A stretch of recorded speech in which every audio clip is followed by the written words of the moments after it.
a little bit of fun, but also have a little bit of seriousness. I'm creating a new segment for us, AJ, and it's called Cardboard School. And what we're going to do at Cardboard School is talk about some things that 99% of you guys out there probably know. You may be doing it all right. You may be doing some wrong. You might be scared to ask a question about it. But we're going to see if we can, I guess from me, who's probably not as experienced, well, definitely not as experienced as you, but it's come into the hobby and you want to do things right, we're going to see if we can just give a few guidelines. And today, our first part of Cardboard School is going to be talking about packing and sending cards. Now, as people know, and we talked about this a couple of weeks ago, I've been a bit partial to be buying the odd logo. And, I've certainly had some logos arrive this week. Some have been packed beautifully and some not so beautifully. So I thought I'd ask you a few questions. So first of all, should someone be sending a card in a white envelope with a window in it? That is, my friend, one of the things that people should not be doing. And I can tell you, as someone who's been on the receiving end of that, it's completely unacceptable. Okay. Irrespective if it's a $2 card or a $2,000 card, everything we need to consider is we have a card, we protect it and keep it its precious object, and we do everything we can to make sure it stays in perfect condition. So if it's going to end up with another person, well, we're obviously going to make sure that it maintains that condition on its journey to that person. And it's a big gripe for me and many other people in the hobby, is when you receive things that are not packed correctly. And a lot of it is really innocent and people don't understand the correct way it should be done. So I'm so glad you've started this segment, AJ. All right. Well, the next one, we'll talk, mate. Should I be sending a card in a sandwich bag or a glad bag? Putting a card singly into a sandwich bag or a glad bag is not acceptable, because you're not sending a sandwich to someone. Okay. We're not passing a sandwich. We're passing a piece of cardboard or pieces of cardboard that are susceptible to many types of damage. If the card was appropriately packed and reinforced with other things and then wrapped in glad wrap or put in a sandwich bag or whatever, different story altogether. But again, as someone who's been the recipient of literally a loose card in a sandwich bag, in a paper DL windowed envelope, it's unacceptable. Okay. It is unacceptable. Well, I like that you mentioned cardboard. All right. So, AJ, is it acceptable for me to sticky tape a card to a bit of cardboard on its own? Well, Andrew, AJ, my friend, I'm sorry. As you know, we both have young children, and the children make a drawing and then they put sticky tape on their drawing or on their piece of paper or their cardboard, or they put a sticker on it perhaps, and then they go to take it off. And what happens? It damages the thing that they have worked so hard on. Mm. So in this instance, trading cards are all about the condition, and the surface is really critical. So if you're one of those people that thinks it's fine to put sticky tape over the trading card to secure it to something in an envelope to send to someone, that, my friends, is unacceptable. Okay. I'm starting to get a bit of a picture here. AJ, is it acceptable that I've gone to the effort to find a top loader, and a top loader is a hard plastic container, which I'm sure everyone knows what they are. Is it acceptable for me to put a card straight in a top loader without it being in a sleeve? Well, AJ, I would like to tell you, my friend, that most people, if they're just getting into cards, they'd assume, well, I've got a top loader and this is the best protection possible, so I can just take my card and stick my card straight into the top loader. Well, I'm here to tell you, my friends, as someone who learnt the hard way himself when he first started in the hobby, that is not the way to do it. Okay. Because of the hard plastic, the card is susceptible to being scratched, and especially as it moves around inside the top loader. So the thing that needs to be done is a penny slip. The card needs to go into a sleeve, a plastic sleeve, what's otherwise known as a penny slip or a penny sleeve. And then from that sleeve, it goes into the top loader. Some people are really particular, like myself, where I have also cards in folders. I always put my cards into sleeves and then into the pocket in the folder. So it's got that double layer of protection, just because the pockets are a bit harder in terms of the material and the plastic. So I would say, aside from the fact that Select puts the case cards straight into top loaders and not into penny sleeves in their cases, aside from that, it's really it's not acceptable, mate. It's unacceptable. Okay. Is it acceptable if you've got your card in a sleeve and in a top loader that you just put that top loader in a padded mailer? Well, this is something that does actually happen a lot, and it really gets to me because it's quite frustrating, because by the time the card gets to you, the top half of it's sticking out of the top loader because of all the movement that it's had. So there are many ways to get around this. Something as simple as putting some tape on the top will stop the card from coming out.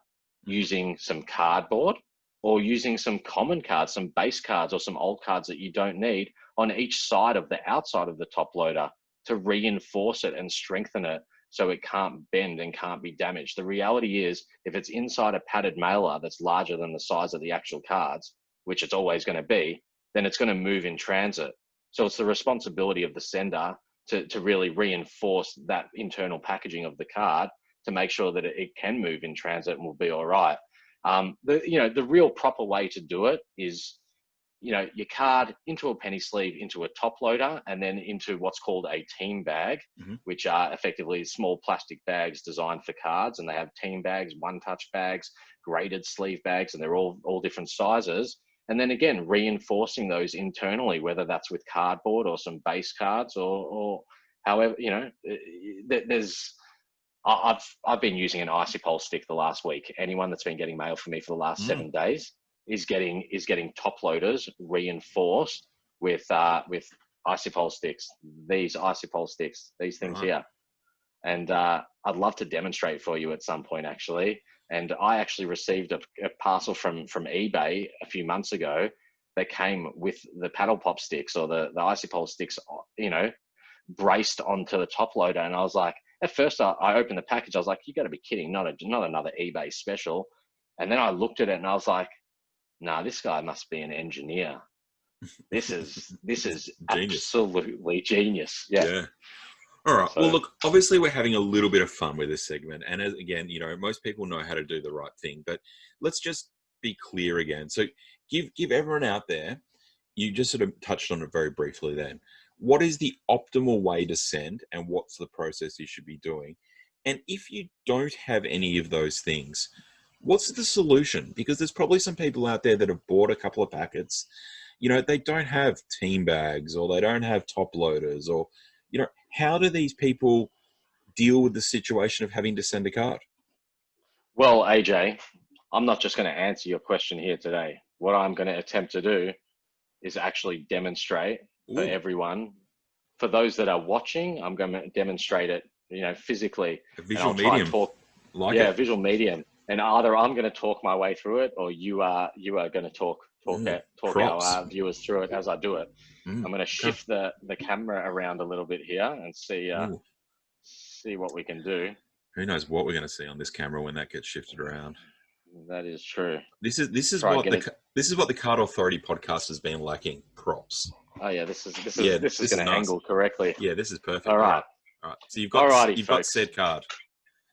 I've got said card, but I think what I'm going to do for you, what's your thoughts on, should we go the double whammy here? And should I explain to people how to do a redemption and how to pack the card, because it's all going to connect together? We may as well hit both of them here. Yeah, I guess I'll give a little bit of a lead into that while we're all looking at your crotch.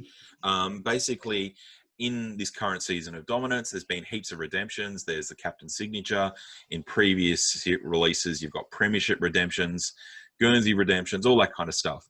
So a lot of questions we get asked here at Card Authority is, how do you actually go about redeeming a card? And I guess the first part of that is actually how to package it properly to send it into Select. And I guess we're going to see a live demonstration here. So we're going to do a live demo. All right, do it. Let's go. I like it. Here we go. All right. So I'm going to start off here with a redemption card that I actually have in my collection that needs to be redeemed. Okay. And what this is it's a Future Force honor roll card, basically. Sure. And as you can see, it's got down the bottom here a little hole punch. So the process with this card is you hit it in a packet and then you send it in as per the instructions on the back, and you send it into Select, and they then return this card hole punched plus the redemption that comes with it. Now, depending on the type of card, it could be a signature, it could be a patch, it could be just a card. This one returns a card which has a bunch of players on it, basically, which were the top draft picks for St Kilda that season. Okay, but two things is, one, you're still going to have this card in your collection afterwards because you're going to get it back. So you still have to send it properly. So we're going to do the double up demonstration here. I'm going to show you how to pack a card and how to send that card and how to do it with the context of a redemption. So I've got my card. So I'm going to put the card down here for a second. Okay. Now, is this are you grabbing foil? Are you grabbing a sandwich bag? There is no sandwich bag. There is no foil. I'm very fortunate that I have the supplies. But what I'm also going to do is show the viewers how they can actually do it if they don't have the supplies. So I'm going to show the way to do it if you can get the supplies, and the way to do it if you don't have it, because there's always shortages. All right. So in my hand here, I've got a top loader, standard 35-point top loader. Yeah. Yep. Always really critical to make sure, depending on the card you have, that you have the correct size top loader. Cards come in all different sizes. Traditionally, AFL Select cards are 30-point or 35-point stock, unless it's, in the current series, a dominance card, for example, has to go into 55-point hardware and protection. So in this instance, I've got my 35-point top loader here. I have a standard penny sleeve in my hand as well, which is just a thin plastic sleeve. Yep. Yep. Not a sandwich bag. Not a sandwich bag. Okay. I'm going to take my card.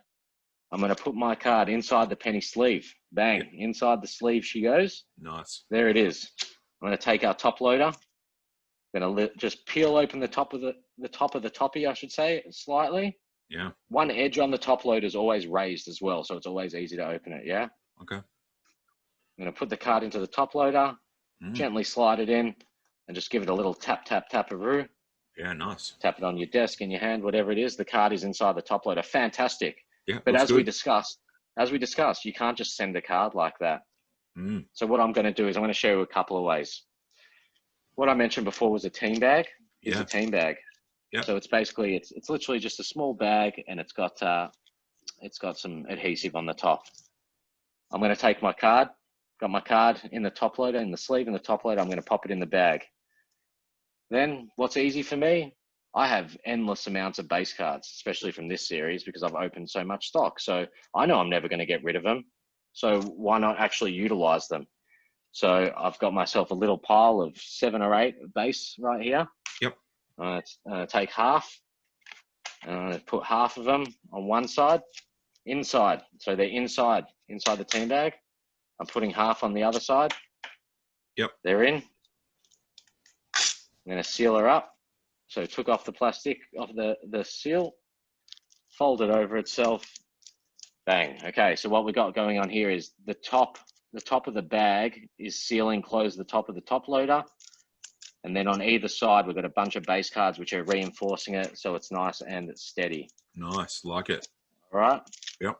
Watch out, David Attenborough. This is some good insights here. Take notes, everyone. So, packing technique number 1. Now let me get another card.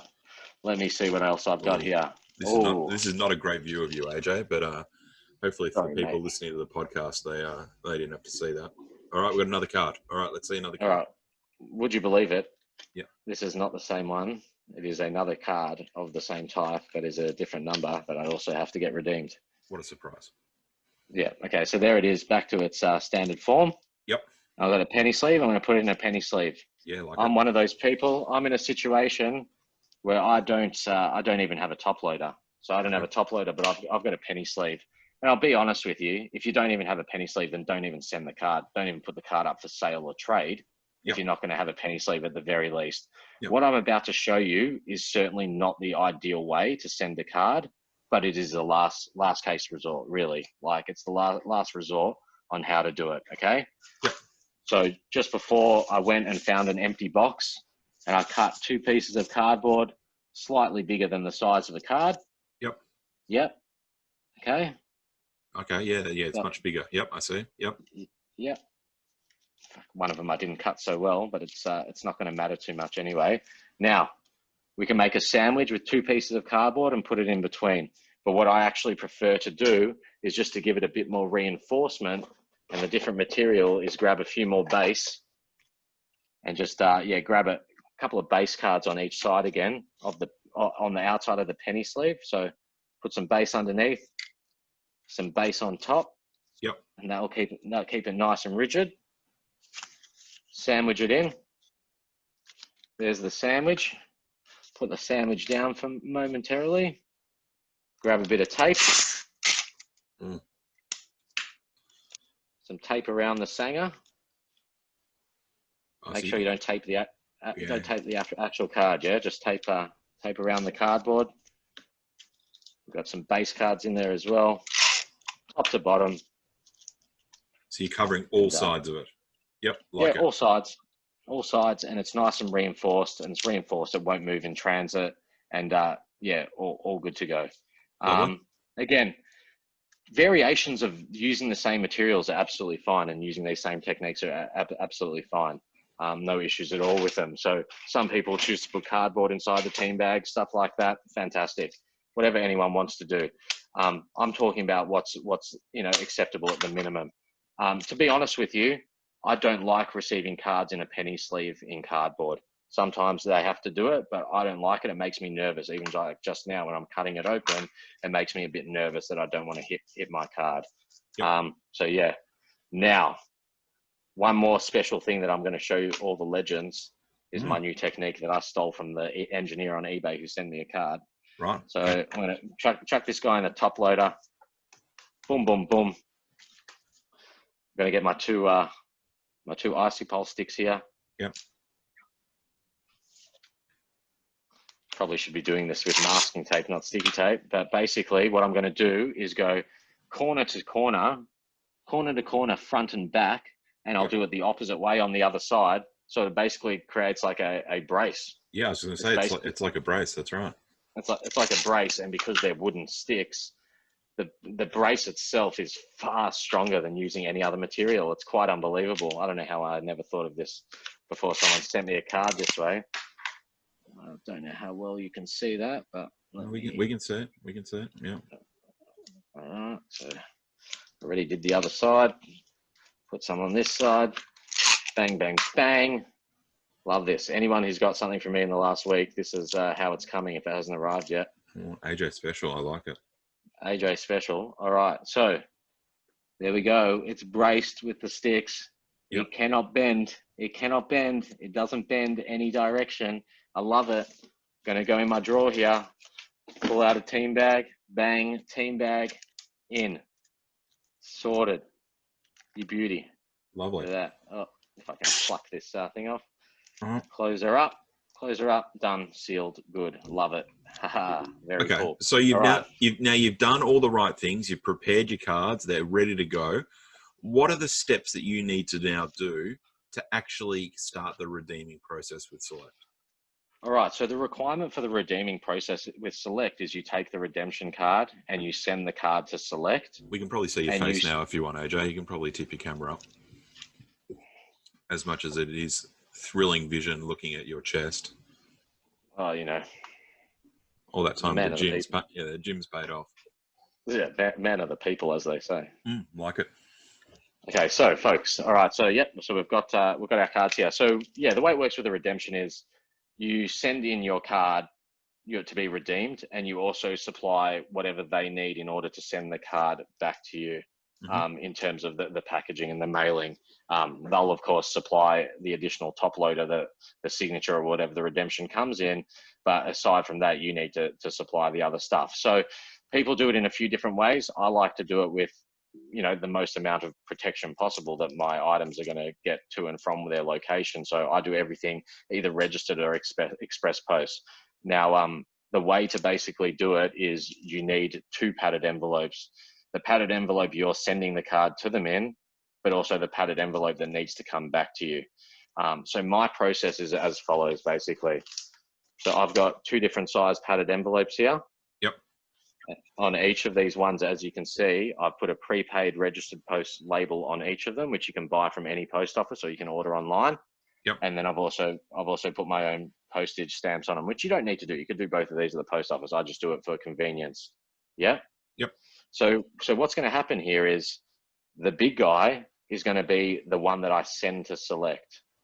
The small one is going to have my return address on it, and that's what they're going to send me back. Sure. So inside the big one is going to be the little envelope, but also with the cards. So but not sealed. Not sealed. You can't seal it. So you can either put them in, I like to put them in the actual mailer, to like in one mailer into the other, so they've got a bit more protection, not sealed, of course. Yep. Some people just might put them loose, might put the mailer and the card separately loose in it. So I take one, I put my address and my details on that. I Yep. put the tracking number straight into my application. So I've got the tracking number already. I put it in and it just shows up as pending still. Then I put one package inside the other.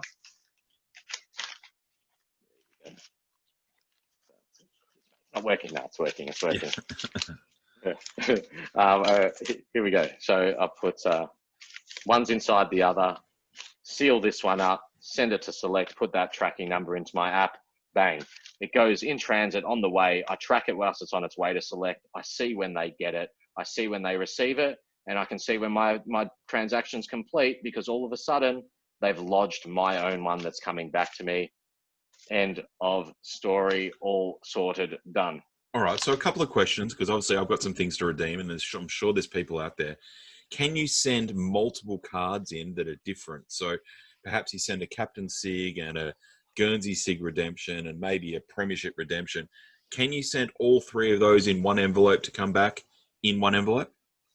So probably got to be a bit careful here with what I say, because Select, terms and conditions wise, you're supposed to send in every card individually. Okay. My experience and the experience of everyone else I know that's done redemptions is that Select is realistic about this sort of stuff. And as a result, you can send it as a batch. And that's what I do. Quite simply is, for the sake of, it's not even a money saving thing. It's more that I don't want so many items, in different sets of transit. Yep.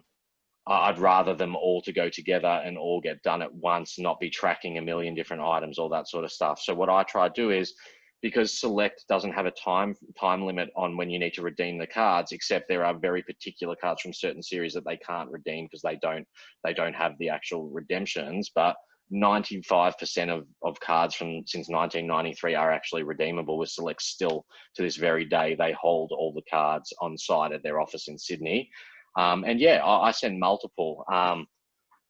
Last year I sent a massive amount after Dominance. I sent like captain signatures, Hall of Fame signatures, all sorts of stuff, like a very significant amount. And what I ended up doing, in order to take a bit of the burden away from them and try and make the process more efficient, I put all the cards I was sending into a spreadsheet, and then I took a copy of that and I emailed it to info@select, and I said, hi, just wanted to let you know I am about to send off all these cards. They should arrive to you in X amount of days. I just wanted to give you the heads up, as maybe it helps you with organizing it in advance, or if I'm not sure exactly. That's right. I don't know what the internal process is, and I don't know if it helped my cause, but all I know is they are so quick at turning around redemptions. It's unbelievable. Yep. To the extent that I've seen people already send stuff off like 5 days ago from this current series and get captain signatures back already. So yep. Credit to them with the redemption stuff. For sure. Yeah, and I must admit, I've noticed that as well. There was a post somewhere where someone that received the item at 8:05 at Select, they got their new tracking number back at like 9:15. It was literally like a 45-minute turnaround. Which is amazing by Select. Amazing service. Amazing when you consider like companies like Panini and the big international ones, I think can take up to 24 months or something like that. Yeah. And like there's apparently there's no chance you'll get one back within 12 months sort of thing. Like it's crazy. So yeah, no, credit to them for what they do and how they honor their redemptions as well, the past ones. So okay. Good on them. And should you be taking photos or getting insurance on your package or any of that kind of stuff? Like, there'll be some people out there saying, well, if I send this off to Select, how will they know that I've sent it? Is it just going to go? How can I protect myself?